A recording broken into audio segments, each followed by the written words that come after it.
Assalamualaikum warahmatullahi wabarakatuh. Saya Doni Ramdan akan menjelaskan tugas teori bahasa dan otomata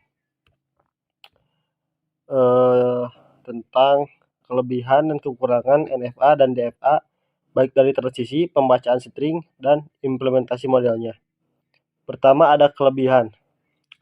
Yang satu deterministik. DFA adalah otomaton yang deterministik, yang berarti pada setiap langkah adalah pengolahan input. Ada tepat satu langkah yang harus diambil. Ini membuat DFA lebih mudah untuk diimplementasikan dan memahami. Efisien. Karena deterministik, DFA biasanya lebih efisien dalam membaca dan memproses string input. Lalu yang ketiga ada implementasi.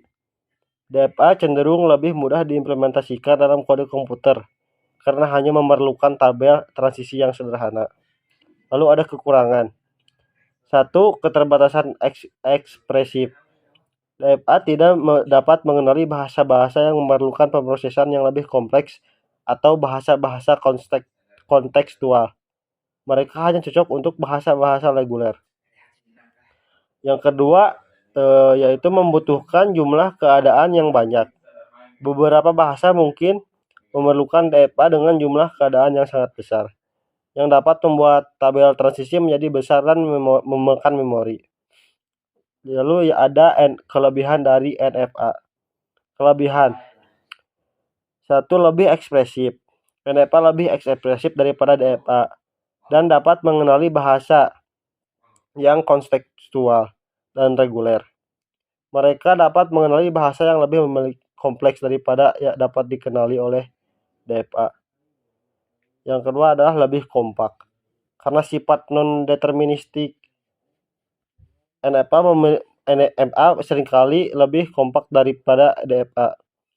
Lalu ada kekurangannya, yaitu non-deterministik.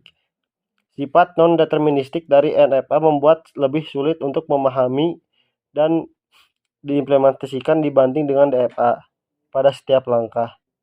Ada beberapa pilihan yang mungkin dan komputasi harus mempertimbangkan semua kemungkinan. Lalu kekurangan yang ketiga yaitu lebih lambat dalam praktek. NFA cenderung lebih lambat dalam praktek karena adanya overhead. Lalu pembuatan NFA untuk suatu bahasa reguler. Langkah-langkah umum untuk membuat NFA untuk suatu bahasa reguler adalah berikut. Yang pertama, menentukan bahasa reguler. Lalu yang kedua, identifikasi abjad atau alfabet. Yang ketiga, buat kumpulan keadaan atau state. Tentukan keadaan awal atau start state. Lalu yang kelima, tentukan keadaan akhir atau final state. Yang keenam, tentukan transisi antara keadaan atau transition. Lalu yang ketujuh, buat NFA. Yang kedelapan, tes dan validasi.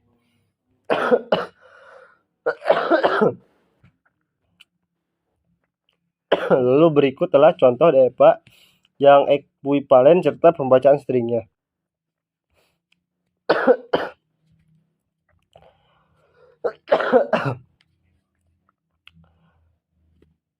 Di dalam gambar terdapat A, B, dan C. Lalu pembacaan string adalah 1-1 yang berarti diterima, yang A diinputkan 1 langsung ke B, B diinputkan 1 lalu ke C, dan akan berakhir di C. Lalu pembacaan string yang kedua adalah 1101 yang diterima. A diinputkan 1 langsung ke B diterima, dan B diinputkan 1 ke C diterima.